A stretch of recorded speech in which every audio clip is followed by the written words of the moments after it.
Go and spread the good news to the ends of the earth.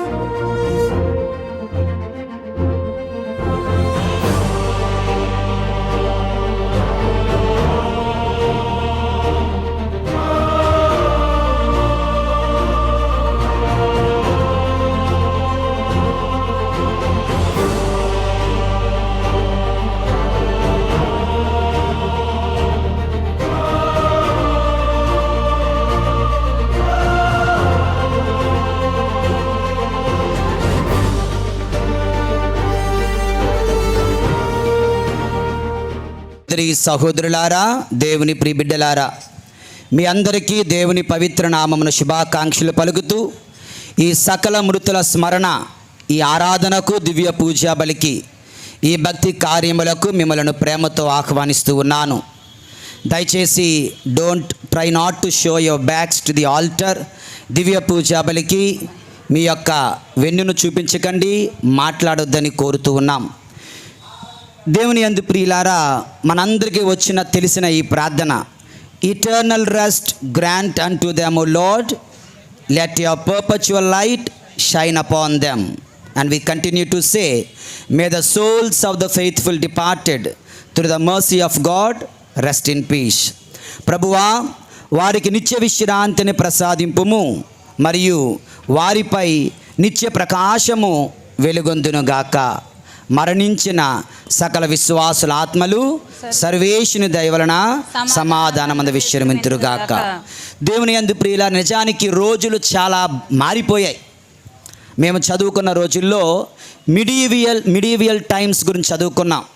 ఆ రోజుల్లో అయితే గురువులంట ఒక చేతిలో స్కల్ అంటే పుర్రే, ఇంకొక చేతిలో విరిగిన ఎముకలు పట్టుకొని వాళ్ళు ప్రసంగం చేసేవారంట. ఇదిగో నువ్వు ఇలాగవుతావు, నీ ముఖం ఎంత అందంగా ఉన్నా ఇలాగవుతుంది నీ ముఖం, నువ్వు ఇప్పుడు ఎంత దృఢంగా బలంగా ఉన్నా నీ దుమ్ములు ఇలాగవుతాయి అంటూ మరణము గురించి వాళ్ళు ఎక్కువగా బోధించేవారంటే దేవుని యందు ప్రియమైన సహోదరి సహోదరులారా. అలాగే ఆ రోజుల్లో ప్రసంగం చెప్పాలంటే ఒక పెడస్టల్, ఎత్తైన ప్రదేశం నుంచి ప్రసంగం చెప్పేవారు. ఒకానొక ఫాదర్ గారు ఒకానొక రోజున ఒక పక్షి ఈక అంటారు కదా, ఫెదర్, ఒక పక్షికి సంబంధించినటువంటి ఈకను పట్టుకొని గాలిలో విసురుతున్నాను, చూసుకోండి అందరూ జాగ్రత్తగా ఆలకించండి. ఇది గాలిలో విసురుతున్నాను, ఇది ఎవరి మీదకి వచ్చైతే పడుతుందో మనలో నెక్స్ట్ మరణించేది వాళ్ళే అని చెప్పారంట. సో ఫాదర్ గారు ఆ యొక్క ఫెదర్ని పై నుంచి గాలిలోకి విసిరారంట. అది అలా అలా అలా ఊగుతూ పడుతూ ఉంటే మనం నా మీద పడు అంటావా, ఉఫ్ఫు ఉఫ్ఫు ఉఫ్ఫు అని ఊదేస్తూ ఉన్నారు. సో అది పక్కవాడి మీదకి వెళ్ళిపోవాలి, పక్కవాడు ఇంకా గట్టిగా ఊదుతున్నాడు, అది ఇంకొకటి మీదకి వెళ్ళిపోవాలి. ఇలా ఎవరూ కూడా అది నా మీద పడకూడదు అనుకున్నారు. మొత్తానికి అది కింద పడింది. దేవుని యందు ప్రియులారా, దీని అర్థం ఏమిటంటే మరణము అంటే అందరికీ భయమే, మరణము అంటే అందరికీ చేదే, మరణము అంటే అందరికీ బాధే, మరణము అంటే అందరికీ ఘోరమైనదే, మరణము అంటే అందరికీ అది శత్రువే. అండ్ ఈ నా మాటలు అక్షర సత్యం కూడా. బట్ యేసు ప్రభువు మనతో ఉంటే, మనము యేసయ్యతో ఉంటే దీని అర్థం మొత్తం పూర్తిగా మారిపోతుంది. దేవుని యందు ప్రియులారా, if we are with Christ and Christ is with us, death is no more a bad thing. Death can be good. Death can no more be a terrible thing. It can be sweet one. Death can no more be a sad thing. Death can be our friend. Death can be our prophet. దేవుని యందు ప్రియులారా, మరణము మనకు మేలుకరముగా, మరణము మనకు దీవెనకరముగా, మరణము మనకు ద్వారముగా, మరణము ఒక నూతన జీవితానికి ప్రారంభముగా క్రీస్తు ప్రభు చేయగలడు. 2 మాటలు గుర్తు చేసుకుందాం. యోహాను శుభవార్తలో ప్రభు అంటున్నారు, I am the resurrection and I am the life. నేనే పునరుత్థానమును జీవమును. ఎవరెవరైతే అదే ప్రభు అంటున్నారు, నా యందు విశ్వసించువాడు మరణించినను జీవించును. జీవముండగా మరణిస్తే వాడు మరణమును చవి చూడడు. అంటే నువ్వు నేను చూస్తున్నది మరణము కాదు, వారు జీవితంలో వారు దేవునితో జీవిస్తున్నారు, జీవించగలరు, జీవించడానికి సిద్ధపడుతున్నారు అని మనం అర్థం చేసుకోవాలి. దేవుని యందు ప్రియులారా, భక్తుడైన పౌలు దీనిని గురించి బాగా అర్థం చేసుకొని 2 చక్కనైన మాటలు చెప్తాడు. ఫిలిప్పీలకు రాసిన లేఖ 1:21లో, for to me to live is Christ, to die is gain. నాకు అనగా జీవించినను మరణించినను నాకు లాభదాయకమే. చెప్పండి అందరూ, జీవించినను మరణించినను నాకు లాభదాయకమే. So death cannot do any damage to me. ఎందుకంటే నేను జీవిస్తే ఆ ప్రభుని నామములో ప్రార్థిస్తూ సేవ చేసుకుంటాను. నేను మరణిస్తే నా ప్రభుని సన్నిధికి వెళతాను. ఇక మరణము నాకు ఎక్కడ హాని చేయగలదు అని చెబుతూ చాలా చక్కని మాటలు అంటాడు. మరణముతో నీవు నేను భయంకరమైన సింహం దగ్గరికి వెళ్ళి సింహం అరు చూద్దాం కరు చూద్దాం అంటామా? పాము దగ్గరికి వెళ్ళి ఓ పామా ఏది బొసకొట్టు నన్ను పొడువు చూద్దాం అంటామా? కానీ పౌలు అంటున్నాడు ఏమని తెలుసా? ఓ మరణమా, where is your victory? O death, where is your sting? ఓ మరణమా, నీ విజయం ఎక్కడా? నువ్వు ఓడిపోయావు. ఓ మరణమా, నీ కాటు వేసే ముళ్ళు ఎక్కడా? నీ ముళ్ళు ఇరిగిపోయింది. Because Christ brought death to the death by his death. దేవుని యందు ప్రియులారా, Christ brought death to the death by his death. తన మరణము ద్వారా మరణానికి మరణము కొని వచ్చిన గొప్ప దేవుడిని మనం ఆరాధిస్తున్నాం. దేవుని యందు ప్రియులారా, యేషువా వందనం. Praise the lord, praise the lord, praise the lord, praise the lord, hallelujah, hallelujah, hallelujah, hallelujah. That is the power of Christ. That is the greatness of Christ. That is the greatness of our saviour. దేవుని యందు ప్రియులారా, అటువంటి ప్రభుని కలిగి ఉన్న మనం గుర్తుంచుకోవాలి, మరణించడానికి కానీ మృతుల నిమిత్తము కానీ మరణము నిమిత్తము భయపడరాదు. We should be prepared for death. We should be ready to death. We should be always ready to welcome death. ఎందుకంటే నా ప్రభువు నన్ను పరలోకానికి చేర్చడానికి తెరిచిన ఒక ద్వారబంధమే, ఒక కిటికీ లాంటిదే ఈ మరణము. దేవుని యందు ప్రియులారా, సో సకల మృతుల స్మరణ రోజున మరణము గురించి ఒక 5 నిమిషాలు ధ్యానించుకున్నాం. ఇక 2వ ధ్యానాంశం దేవుని యందు ప్రియులారా, why should we pray for the dead. ఈ రోజున ఈ పూల అలంకరణలు రోజు లేవే, ఈరోజే ఉంటాయి. క్రొవ్వొత్తుల అలంకరణలు రోజు లేవే, ఈరోజే ఉంటాయి. ఎందుకని అంటే మేము ప్రార్థిస్తూ ఉన్నామని చెబుతున్నాం. నిజానికి మనం ప్రార్థిస్తున్నాం. మీరందరూ ప్రార్థిస్తూ ఉన్నారు దేవుని యందు ప్రియులారా. ఎవరి కొరకు? ఇగో మరణించారే మీ తల్లిదండ్రులు, మీ ఆప్తులు, మీ మిత్రుల కొరకు.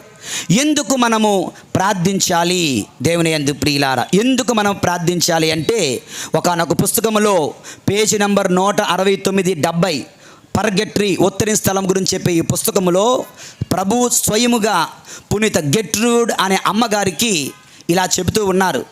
అమ్మా గెట్రూడ్ అమ్మా, అమ్మగారు అడుగుతున్నారు, ప్రభువా నీకు అన్నిటికంటే ఎక్కువగా నిన్ను ఆనందపరిచే ఒక పని ఏంటో చెప్పు, నేను చేస్తానన్నది. నీకు మనం అంటాం కదా, ఫాదర్ గారు మీకు ఏమి ఇష్టం? టీ ఇష్టమా, కాఫీ ఇష్టమా, చికెన్ ఇష్టమా, మటన్ ఇష్టమా, ఫ్రైడ్ రైస్ ఇష్టమా, బిర్యానీ ఇష్టమా? బహుశా మీ ఫాదర్లు ట్రాన్స్ఫర్ అయినప్పుడు అటువంటివన్నీ పిలిచి పెట్టి ఉంటారు అనుకుంటున్నాను, పెట్టే ఉంటారులేండి. So we want to give the best. దేవుని యందు ప్రియులారా, వాళ్ళకి ఇష్టమైనవి, వారికి ఆనందకరమైనవి పెట్టాలనుకుంటారు. కనుక గెట్టుడమ్ గారు అడుగుతున్నారు, ప్రభువా నీకు ఇష్టమైనది ఏంటో చెప్పు, నేను చేస్తాను అంటే ప్రభువు చెప్పిన మాట ఏంటో తెలుసా? I will say it in English first. If a soul is delivered by your prayers from the purgatory, I accept it as if I had myself been delivered from captivity, and I will reward you according to the abundance of my mercy. ప్రభు అంటున్నారు, గెట్రుడమ్మా నువ్వు అడిగావు కనుక చెప్తున్నాను. ఏంటో తెలుసా? నీ ప్రార్థనల వలన ఎవరైనా ఒక్క ఆత్మను నువ్వు పరలోకానికి విడిపిస్తే నేనేమనుకున్నా తెలుసా, నువ్వు నన్నే చెరసాల నుంచి విడిపించావని అనుకుంటాను. నువ్వు నీ తల్లిని విడిపించడం లేదు, నువ్వు నీ తండ్రిని విడిపించడం లేదు, నువ్వు నన్ను విడిపిస్తున్నావు చెరసాల నుండి అని నేను ఫీల్ అవుతాను. కనుక నా యొక్క అమితమైన కృపలో నేను దీవిస్తాను. నాకు ఇష్టమైన పని అది. నన్ను ఇష్టపెట్టాలనుకుంటున్నావా? నాకు ఇష్టమైన పని చేయాలనుకుంటున్నావా? అయితే మరణించిన వారి కొరకు ప్రార్థించండి అని ప్రభువు స్వయముగా చెప్తూ ఉన్నారు. దేవుని యందు ప్రియులారా, if you want to please Christ, please pray for the souls in the purgatory. ప్రభు అన్నారు కదా, ఈ నా చిన్న బిడ్డలలో చెప్పండి, ఏ ఒక్కరికి ఇవి చేసినా అన్నం పెడితే నాకు పెట్టినట్లు, దాహం తీరిస్తే నాకు దాహం తీర్చినట్లు, వస్త్రాలు ఇస్తే నాకు ఇచ్చినట్లు, ఆత్మలను విడుదల చేస్తే నన్ను విడుదల చేసినట్లే. దేవుని యందు ప్రియ. కనుక we need to pray because Christ wanted it. Praise the lord, praise the lord, praise the lord, praise the lord, hallelujah, hallelujah, hallelujah, hallelujah, hallelujah, hallelujah. రెండవది, ఇంకా ఎందుకండి నేను మరణించిన వారి కోసం ప్రార్థించాలి అంటే ఫాదర్ గారి పరిచయ మాటలో చెప్పారు. The pain is so great, the pain is so great. ఈ అద్భుతాల పుస్తకంలో 118వ పేజీలో పునీత పాద్రే పియో గారి జీవిత సంఘటన ఒకటి రాయబడి ఉంది. పాద్రే పియో ఒక రోజున సాయంత్రం ఈవినింగ్ ప్రేయర్స్ అయిపోయాయి, అందరూ భోజనానికి వెళ్ళిపోయారు, రాత్రి భోజనానికి వెళ్ళిపోయారు. ఈ పాద్రే పియో ఫాదర్ గారు ఇంకా ప్రార్థన చేసుకుంటున్నారు.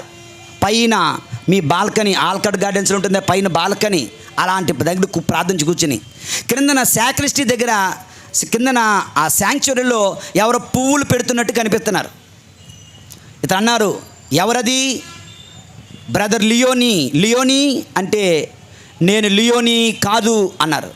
మరి ఎవరు నువ్వు అంటే, నేను కూడా ఒకప్పుడు నీలాగా ఒక మాంక్, మఠవాసినే. నేను నోవిషియేట్ కూడా చేశాను, నేను చనిపోయి ఉత్తరి స్థలంలో ఉన్నాను అన్నారట. నువ్వు ఎందుకు ఉత్తరి స్థలం, ఏ పాపం నేను ఆపుతుందంటే, నేను మందసం నుంచో ఈ మందసం దగ్గర సేవ చేస్తున్నప్పుడు, పువ్వులు పెడుతున్నప్పుడు, క్రొవ్వొత్తులు వెలిగిస్తున్నప్పుడు ఆ దివ్య మందసనాథునికి నేను శిరము వంచి సరిగ్గా నమస్కరించలేదు. ఆ పాపం నన్ను మోక్షానికి వెళ్లకుండా ఆపేసింది అని చెప్తూ, అయ్యా ఫాదర్ పాద్రే పియో నా కోసం ప్రార్థించి, నా కోసం పూజను సమర్పించి నన్ను మోక్ష ప్రాప్తిని చేస్తారా అన్నారట. వెంటనే, రేపు తప్పకుండా నీ కోసం పూజను సమర్పిస్తాను అన్నారు. చెప్పండి మీరు, రేపు నీ కోసం పూజను సమర్పిస్తాను అంటే ఆత్మ ఏం చెప్పాలి? థ్యాంక్ యూ బాస్ అని చెప్పాలా? థ్యాంక్ యూ సార్ అని చెప్పాలా? ఏమన్నా తెలుసా? దేవుని యందు ప్రియులారా, నీవెంత కఠినాత్ముడివి అన్నదంట. ఏంటది? నీవెంత కఠినాత్ముడివి అని చెప్పి మాయమైపోయిందంట. ఇతనికి అర్థం కాలేదు. నేను పూజను సమర్పిస్తాను, రేపు ఉదయం పూజను సమర్పిస్తాను, నన్ను కఠినాత్ముడిని అంటుంది ఏంటి అంటే అప్పుడు అర్థమైంది, ఇంకొక రాత్రి ఆ ఉత్తరించు అగ్నిలో నువ్వు ఉండు అని చెప్పగానే చెప్పారు కదా. ఒక్క రాత్రి నేను ఉత్తరి స్థలంలో ఉండాలంటే అది ఎంత భయంకరమైనదో అంటూ ఆ ఆత్మ బాధపడుతూ వెళ్ళిందంటే దేవుని యందు ప్రియులారా, ఒక్క రాత్రి ఉత్తరించు అగ్నిలో గడపడమే అంత కష్టమైతే దేవుని యందు ప్రియులారా, మరణించిన నీ తల్లికి ఎన్ని సంవత్సరాలు మరణించిన నీ తండ్రికి ఎన్ని సంవత్సరాలు మరణించిన నీ ఆప్తులకు ఎన్ని సంవత్సరాలు మరణించి ఆలోచించండి. ఎన్ని సంవత్సరాలుగా వారి శుద్ధీకరణలో ఉన్నారు, ఎన్నెన్ని శ్రమలు పొందుతున్నారు, ఎన్నెన్ని బాధలు పొందుతున్నారు. వారికి ఎంత త్వరగా ఎంత ఎక్కువగా వారికి మనం సహాయం చేసి తీరాలి. దేవుని యందు ప్రియులారా, యేసువందనం. Praise the lord, praise the lord, praise the lord, praise the lord, praise the lord, praise the lord. ఇక చివరిది దేవుని యందు ప్రియులారా, what is the best way to help them father అని అడిగితే, ఎలా వాళ్ళకి మంచిగా సహాయం చేయగలం అంటే, the best way is the Gregorian method. ఏంటది? The Gregorian method. Saint Gregory the great holy father, pope గారు, ఆయన ఒక మఠాధిపతిగా ఉన్నప్పుడు ఆయనకు ఒక రోజు జ్వరం వచ్చిందంట. జ్వరం వస్తే ఒక డాక్టర్ గారిని పిలిచారు. ఆ డాక్టర్ గారు కూడా మఠవాసే. ఆ డాక్టర్ గారు దేవుని యందు ప్రియులారా ఈయనకు సేవలు చేస్తుండగా డాక్టర్ జుస్తస్ అనే డాక్టర్ గారు సేవ చేస్తుంటే ఆయన యొక్క అంగీలో నుంచి 3 బంగారు కాసులు కింద పడ్డాయి. వారి రూల్స్ ప్రకారం మాంక్స్ తపస్సు చేసుకునే గురువుల దగ్గర ₹1 కానీ బంగారు నాణ్యాలు కానీ వెండి నాణ్యాలు కానీ ఉండకూడదు. ఆయన దగ్గర ఉన్నాయి కనుక ఈ మఠాధిపతిగా ఈయన శిక్ష విధించాడు. ఏంటో తెలుసా? స్ట్రిక్ట్ పనిష్మెంట్లు. ఏంటంటే జీవించినంతకాలం జుస్తస్ అనే మఠవాసితో ఎవ్వరూ మాట్లాడకూడదు, ఆయన ఎవరితో మాట్లాడకూడదు, వెలివేసేశారు. ఎక్స్కమ్యూనికేషన్ లాంటిది. అయితే ఆ ఎక్స్కమ్యూనికేషన్లోనే ఆయన చనిపోయాడు కూడా. డాక్టర్ జుస్తస్ అనే మఠవాసి డాక్టర్ గారు చనిపోయారు. ఈ యొక్క గ్రెగరీ గారు ఆలోచించి అయ్యో ఆయన చనిపోయారు కదా అంటూ ఈ 30 వెండి కాసులను పంపించి 30 బంగారు కాసులను పంపించి ప్రతిరోజు 30 పూజలు, రోజుకి ఒక పూజ తరపున క్రమము తప్పకుండా 30 రోజులు 30 పూజలు సమర్పించారంట.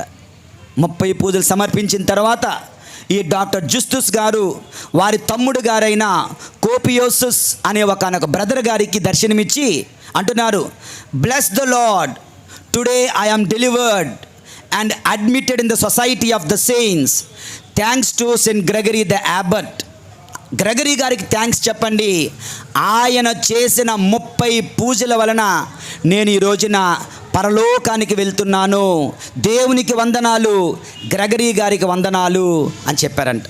దేవుని యందు ప్రియులారా, ఏకధీటిగా క్రమము తప్పకుండా 30 పూజలు గ్రెగోరియన్ మాసెస్ అంటారు. మీరు ఇంటర్నెట్లో సర్చ్ చేయండి.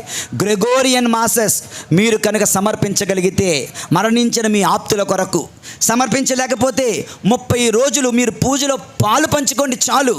30 రోజులు డబ్బుల సంగతి పక్కన పెట్టి 30 రోజులు మీరు పూజలో పాలు పంచుకొని దివ్య సత్వం ఎత్తుతున్నప్పుడు ఆ ఆత్మను సమర్పించండి. దివ్య సత్ప్రసాదం స్వీకరించేటప్పుడు ఆ ఆత్మ కొరకు ప్రార్థించండి. ఈ విధంగా ఆత్మలకు మనం సహాయపడిన వాళ్ళం అవుతాం. దివ్య పూజాబలి సమర్పించడము, దివ్య పూజాబలిలో పాలు పంచుకొనడము, జపమాల ప్రార్థన ద్వారా, గెట్రూడమ్మ గారు చెప్పిన ప్రార్థన ద్వారా, కీర్తన 130వ ప్రార్థన ద్వారా, దాన ధర్మాల ద్వారా, పుణ్య కార్యాల ద్వారా, శ్రమలు అనుభవించడం ద్వారా, శిలువ మార్గాన్ని ధ్యానించడం ద్వారా, ఇలా ఎన్నెన్నో పుణ్య కార్యాలను చేస్తూ మృతులకు మనము సహాయం చేయగలం. ఇక్కడున్న మీరందరూ మీ ఆప్తులను ప్రేమిస్తున్నారని ఆశిస్తున్నాను. ఆ ప్రేమ కురవొత్తుల వరకే పరిమితం కాకూడదు. ఆ ప్రేమ పువ్వుల వరకే పరిమితం కాకూడదు. ఆ ప్రేమ నవంబర్ 2వ తారీఖు వరకే పరిమితం కాకూడదు. ఈ ప్రేమ నవంబర్ నెలంతా, ఈ ప్రేమ సంవత్సరం అంతా, ఈ ప్రేమ జీవితకాలం అంతా దివ్య పూజాబలిలో పాలు పంచుకోవడం ద్వారా, జపమాలను ప్రార్థించడం ద్వారా, దివ్య సత్ప్రసాదం స్వీకరించడం ద్వారా మరణించిన మన ఆత్మీయుల కొరకు, ఆత్మీయుల జ్ఞప్తి ఎందు ఉంచుకుంటూ వారి కొరకు ప్రార్థన చేద్దాం. పరిశుద్ధుడైన దేవుడు మనల్ని దీవింతుడుగాక. మరణించిన సకల విశ్వాసుల ఆత్మలు సర్వేశ్వరుని దయ వలన సమాధానమందు విశ్రమింతురుగాక. పితా పుత్ర పరిశుద్ధాత్మ నామమున ఆమేన్.